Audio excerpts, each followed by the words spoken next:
Now, on 105.9 FM and streaming worldwide on the WMAL app, O'Connor and Company.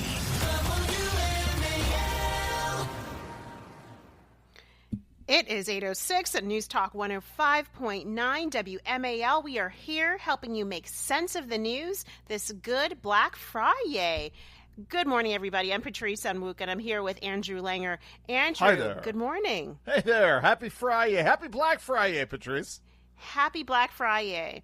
All right, today we're going to have at 8:30 Chuck Thies to talk about everything going on in the city, including D.C. Muriel Bowser, mayor, not running for re-election, plus obviously the news top story today, the Afghan national who killed a National Guard member.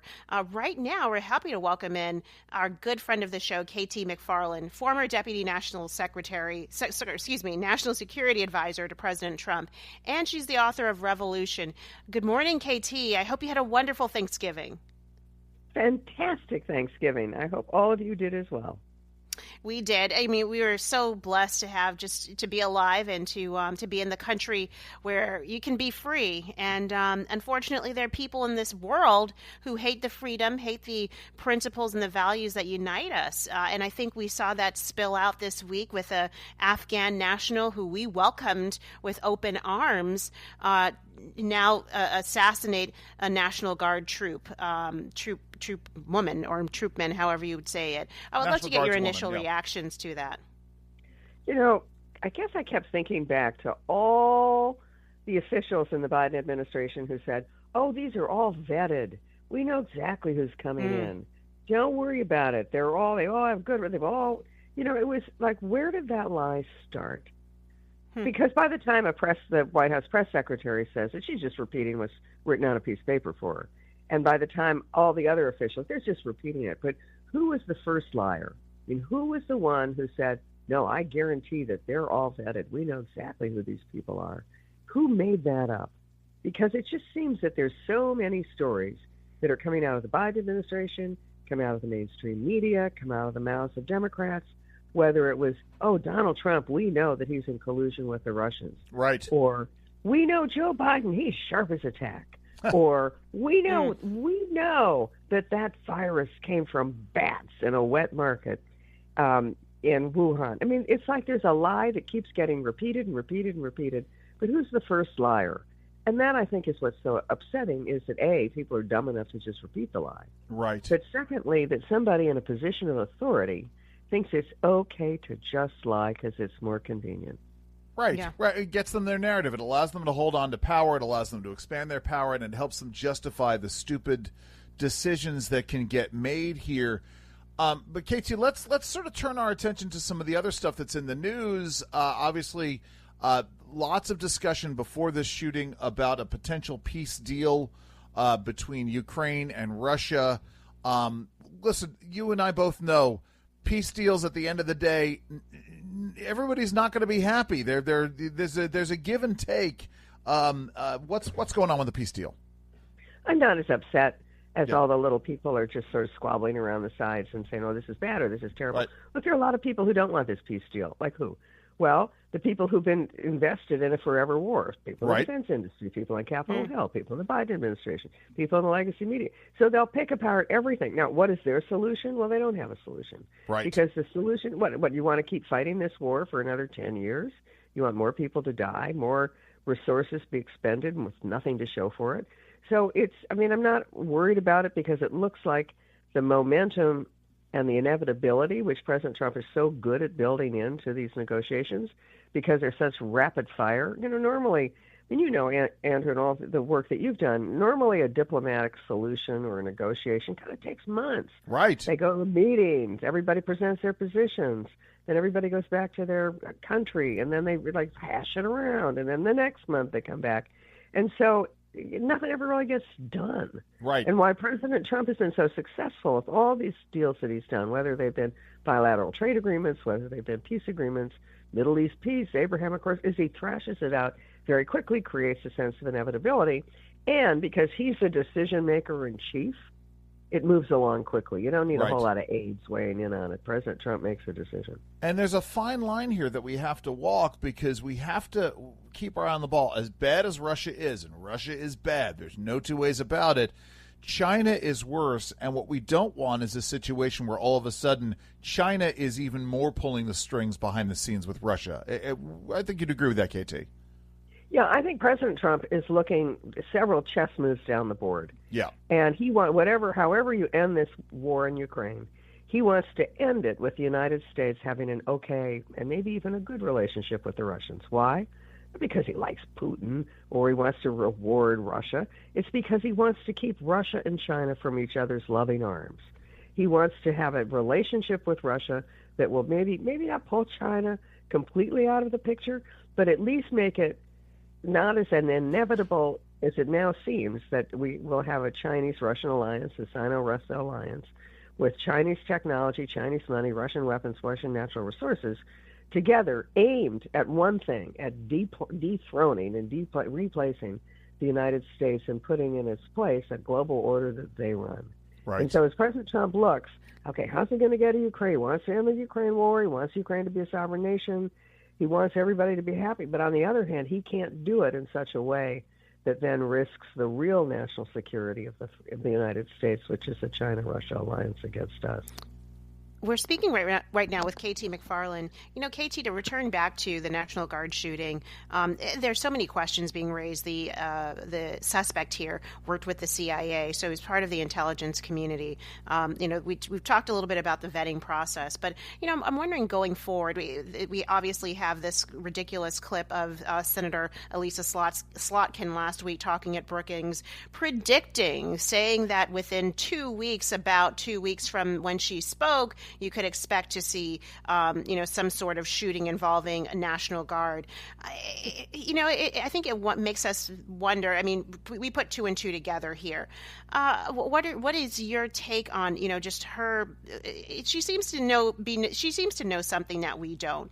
Is it possible that there were clues about this individual circulating within the CIA community, and obviously she has ties to it, that maybe she was spilling the beans or kind of giving an ominous warning about earlier a couple of weeks ago, or is it just happenstance? Because I don't know, it just doesn't seem like it could be just a coincidence. Well, I don't think anybody assumes she's an intelligence genius. I don't think she's figured this out on her own.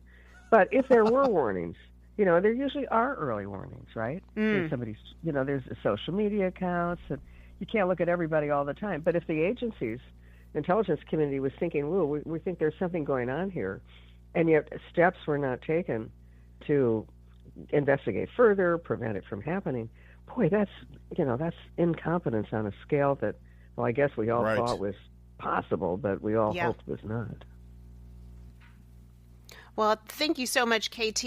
Were you able to spend time with your 11 grandchildren? Is it? I have 11 grandchildren. Wow. 5 adult children and their spouses, and we all get together for Thanksgiving, and it is the biggest free-for-all you can possibly imagine, with everybody, everybody from the littlest crawling toddler trying to pull over the Thanksgiving table on his head to the other ones who are all jumping up and down because they really don't like to eat white meat.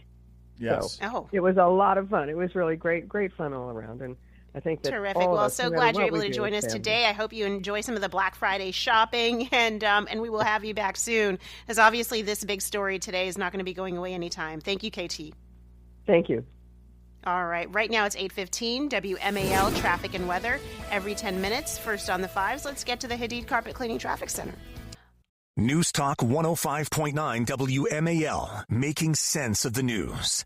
All right. So, Andrew, just to kind of catch us up to where we've been this morning. Right. For folks who, weren't able to listen to our first hour, we certainly kind of laid out President Trump's response to what happened with the unfortunately timely death of a National Guardsman yesterday. Let's play for folks who weren't able to listen to it. Let's play cut.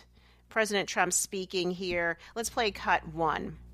I must unfortunately tell you that just seconds before I went on, right now, I heard that Sarah Beckstrom of West Virginia, one of the guardsmen that we're talking about, highly respected, young, magnificent person.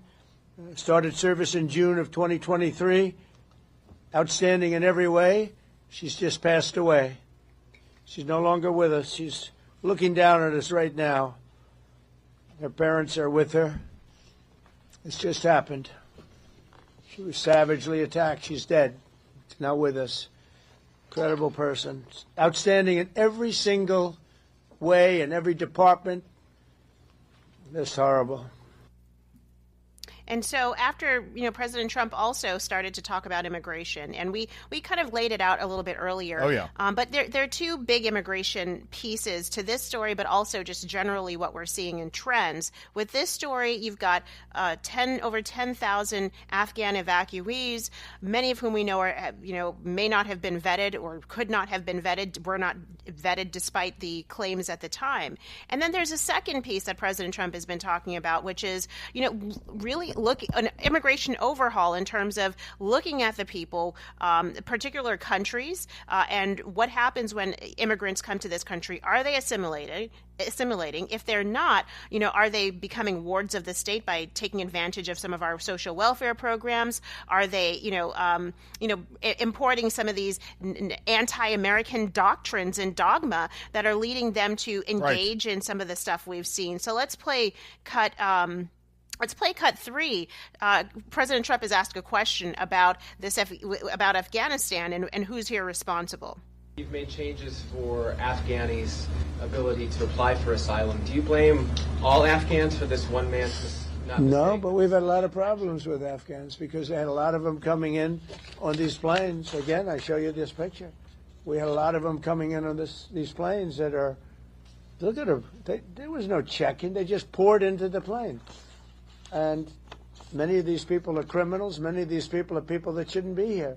And many of them have been gotten out. I mean, we've gotten out a lot of the people that, we've taken a lot of them out of here.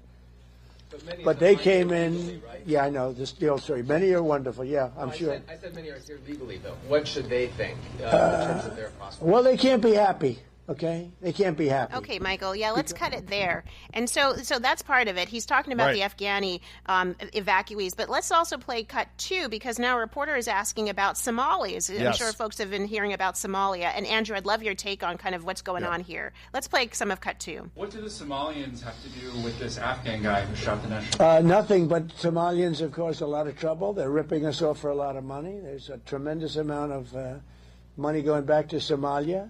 All right. What the hell are we paying money to Somalia for? Yeah, we can cut it there, Michael. And here's the thing. We missed this as we were doing our show prep this morning. President Trump on Truth Social said many things yesterday. I don't know if you've seen this part, but he called... as an example, stick with me for a second, guys. As an example, hundreds of thousands of refugees from Somalia are completely taking over the once great state of Minnesota. Somali gangs are roving the streets looking for prey as our wonderful people stay locked in their apartments and houses, hoping against hope that they will be left alone. The seriously retarded governor of Minnesota, Tim Walz, does nothing, either through fear, incompetence, or both, while the worst congressman/woman in our country, Ilhan Omar, always wrapped in her swaddling hijab and who probably came into the USA illegally, in that you are not allowed to marry your brother, does nothing but hatefully complain about our country. I mean, listen, it's a word salad, but it's the best word salad. And I will once again say this much because folks are putting it out there in terms of memes. Tim Walz looks like a worried Fozzie Bear. I'm going to put this up on social media. Bear. And once you see it, you cannot unsee it. So check out my Twitter feed in just a minute, as well as I'll tag Patrice in this. Okay. Yeah. I mean, so yes, President Trump put out a very lengthy post yesterday, just kind of talking about some of the different issues that we're seeing with immigration. Immigration is a massive a nut to crack. And you have those who are coming in here through lots of different channels. Some of us came in here legally. We went through all of the right channels, spent all of the money and time and effort so that the American government could understand who we were and ensure that we were going to be a net positive to the economy and to the nation, not a net negative, but then you've got folks coming through the southern border. You have folks who came under Biden. You had folks who came in, these Afghani evacuees. You've got communities now, generation after generation, that instead of coming and becoming part of the American fabric, are really kind of creating their own, taking a patchwork of the fabric from their old country and trying to sew it into America in a way that may not be the best. We have, I'm sure you covered the story last week about in Somalia, where you're seeing how Somali immigrants are using our social safety net and programs to be able 100%. To fund terrorism. Al-Shabaab. So, the greatest funder of Al-Shabaab is the Minnesota state taxpayer. Thank you, Tim Walz. Yes. So, I mean, I think President Trump is hitting at a lot of different things, which is, yes, as Democrats like to say, our immigration system is broken. Well, he's trying now to start to say, let's fix it. And it's going to be a lot of different pieces, lots of different ways that people come into this country, and some of the different issues that we're dealing with as a consequence of it. But expect the left to fall back on their usual tropes, that this is about being racist, xenophobic, whatever they want to usually to say here, but you can't deny that there are some serious issues that we need to address. And we're going to continue to talk more about this as the morning progresses. It is 8:23. News Talk 105.9 WMAL, making sense of the news. All right, we've got Chuck Thies coming up on the other side, and we've got a photo of the Obamas. Oh boy, here we go. It's 8:20. It's 8:30 with O'Connor and Company. It is 8:37 on the dot. News Talk 105.9 WMAL. We are here making sense of the news on this Black Friday. Yay! Good morning, everybody. It's Patrice Onwuka. I'm here with Andrew Langer. Andrew, hey there. It's been so great having you in for Larry the past couple of weeks. Oh, it's been 3 Fridays we got to do together, which is unprecedented. I know. It's been fantastic. Well, you know what? For folks who missed any of today's show or yesterday's show or the week, absolutely don't download our podcast where you can find them, or go to WMAL.com to take a look at them, listen to them. Folks should absolutely be following you at Andrew_Langer on X.com. Follow me at Patrice Pinkfile. I will be revealing the family Christmas card photos very soon. Very exciting. Everybody always loves those. And right now we are happy to welcome Chuck Thies to the program. You know his voice here. He's a friend of the show, DC Political Analyst. Good morning, Chuck. I hope you had a great Thanksgiving. I had a wonderful Thanksgiving. It was relaxed, it was quiet, and I started today with pumpkin pie for breakfast, so nice. Everything's good. Oh, did you put whipped cream on top? Last night I did, but not with breakfast. Okay, that's all right. Well, I mean, obviously the big news over the past couple of days has been the shooting of 2 National Guardsmen and the unfortunate passing of one last night. It's really been insane. Would love to talk with you about both what's happening. Do you anticipate there's going to be a higher alert in D.C. for our National Guards men and women, and you know, what are you hearing on the streets? Well, I just want to begin by saying that the young woman who's died and the man who's struggling, they're both from West Virginia. Yeah. My wife is a mountaineer. She's from West Virginia. I'm a honorary West Virginian by marriage, and I know the types of families that these young people come from.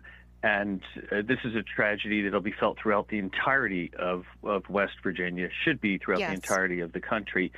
And these are young people who are born with the deck stacked against them. There aren't a lot of opportunities in West Virginia, and one of the many things they do is join the Guard in an effort to sort of uplift themselves and serve.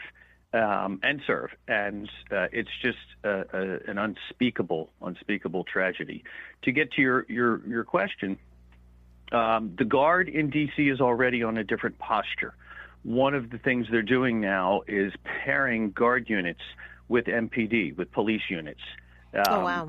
So that they are looking out for one another. They have one another's backs. And I'm not saying that previously they didn't, but this is a different posture. This is a different footing.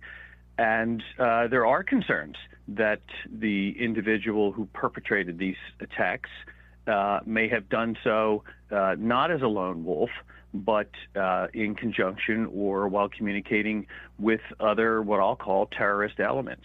Yeah. There are unusual reports, for example, that there were Google searches of this individual's name and the words Washington, D.C. prior to the attack. Huh. Why did that happen? Yes. Why did that happen? What's going on here? And I'm not trying to promulgate any conspiracy theories, but there does need to be concern that this individual was perhaps coordinating or communicating with other people. We do know now that he worked in conjunction with the CIA while in Afghanistan. He was trained by the CIA to capture and kill al-Qaeda and Taliban and other rogue elements or terrorist elements. So it's good that the Guard is on a more aware footing and is partnered with law enforcement because clearly there are targets. So, listen, I am going to turn to a different conspiracy theory, Chuck, and our guest is Chuck Thies. He's a political consultant in D.C. Muriel Bowser announced that she is not going to seek a, fourth term for mayor. Is she going to step into a certain congressional seat that some folks are hoping is going to open up? I don't think so. Of course, let's be honest here. I was wrong the last time I was on the program. I insisted that Muriel Bowser would seek re-election. Yeah. And so maybe I'm not the person to listen to about this, but what the heck? The likelihood of me being wrong twice in the same year is very slim. So I think for the foreseeable future, as a matter of fact, probably for the duration of her career, Muriel Bowser will be a private citizen. I think, she was a council member from 2007. She arrived to the council on a special election until 2014. That's 7 years, and she's been mayor, or at the end of this term, she'll have been mayor for 12 years. That's 19 years. That's a long time to serve as an elected official, and I know some people like to make lifelong careers out of it, but I knew Muriel from the outset of her first term on the council. And she just doesn't strike me as a person whose ambitions terminate with public service. Interesting. Very interesting. Going back to the National Guard shooting, we're going to see an increased presence, more National Guard moving into D.C. I think at this point, is it fair to say, or are you expecting that there's going to be a backlash against increased National Guard presence because now suddenly these troops are becoming a target? Or are people, D.C. residents in particular, going to appreciate their presence and why they're there, which is really just to calm down all of the crime in the city in the first place, which has come down significantly in a number of categories? Are people's perspectives going to start changing or become more entrenched? I think the people who have opposed the Guard since the outset of what I call the surge will oppose the Guard, and they'll use this as fodder to support their opposition. Yeah. Most people, I was at a Thanksgiving event yesterday evening with neighbors. Most people see the Guard as window dressing, and I am not denigrating their service here. I'm just saying that's the perspective of most people. You go to the metro and you see them more or less hanging out, and you don't see them engaged in law enforcement. You don't see them engaged in any type of surveillance, and because of that, most people have grown accustomed to them being here. People who live here that have engaged the Guard and talked with these people and established a rapport find them to be lovely individuals or quiet individuals. But the people who oppose this will use this absolutely as justification for their opposition. Yeah. And 500 more troops in the city isn't going to make a large impact insofar as the residents are concerned, because the residents are not engaged with the Guard here. Again, the people who really don't like this and the people who really don't like Donald Trump are going to, sound a 5-alarm fire. But most people, I I think we grow accustomed to this. It's like after 9/11. After 9/11, you grew accustomed to seeing military vehicles on the street corners. At first, people were upset, and then they just become part of the background. All right, Chuck, we've got to leave it right there, but thank you so much. Hope that you enjoy this Black Friday, and we will have you back as things continue to progress. Enjoy the day yourself. All right. Right now it's 8:45, WMAL traffic and weather every 10 minutes. First on the fives, let's go to the Hadid Carpet Cleaning Traffic Center. Mark Levin, weekdays 6 till 9 on 105.9 WMAL, making sense of the news. All right. Well, Andrew, we are family. It's been so much fun. And yesterday was a big day for a lot of families. Everybody getting together, meeting grandkids. I got to meet my niece for the first time. It was so sweet. Where everybody's around the table. And of course, you have folks taking those Thanksgiving pictures. Oh, yes. You know, when you see how big the kids and the grandkids have grown. And we have one here of the Obamas. So yesterday, the Obama clan posted a picture featuring former President Obama, Michelle Obama, and the two daughters, Sasha and Malia. Yeah. They look just like their mom, although I see some of their dad in the picture. But what's getting attention about this picture is not that it's their outfits. It's really about Michelle Obama, because she has lost a significant amount of weight. Yeah, she has. Yeah, I don't know, man. I don't think it's like you could show me two pictures of Michelle Obama, and I could not tell you. I don't know. I don't know. I have not paid attention to her. This would have. Yeah. Well, the good thing is I'm going to drop it right here so you can take a look at it in our show prep. Oh, no, I'm looking at it now. But yeah, she has lost a significant amount of weight, and people are saying, okay, that's fine, Michelle, but be honest about it. You're flaunting your new body. Is an Ozempic body. And folks are... Oh, God, that's a horrible picture, that second picture. Oh, my God, don't do that If you all want to look at it, go to the Daily Mail. They've got the photos I know I've here. been on the air for 3 hours and 50 minutes, but that you can't do that to me, Jeff. Good Lord. Sorry. It's a picture here. Yes. I mean, listen, Wow. Ozempic is a thing. People are using it, GLP-1s and lots of different methods. I think it's, if it helps people lose weight and lose it healthy, and they incorporate it into a healthier lifestyle, that's absolutely fine. But Listen, it's kind of jarring to see the former First Lady looking like this. this. You know something? She looks. Listen. I can't say what I was going to say. She looks like an alien in the second picture. I mean, anyway, it's very disturbing.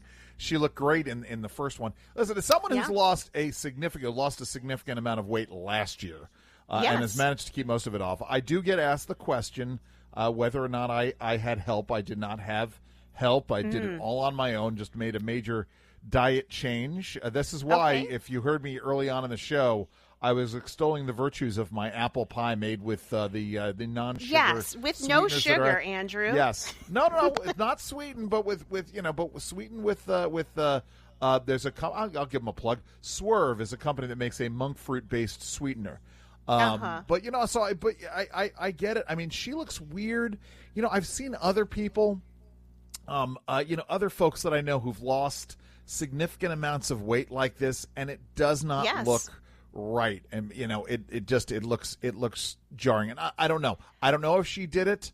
By the way, I'm looking at this picture, Patrice. The thing that I immediately notice is that behind Michelle Obama, they're in a hotel room. It's clearly a hotel suite with adjoining rooms. Yeah. There is a major clothes rack behind her.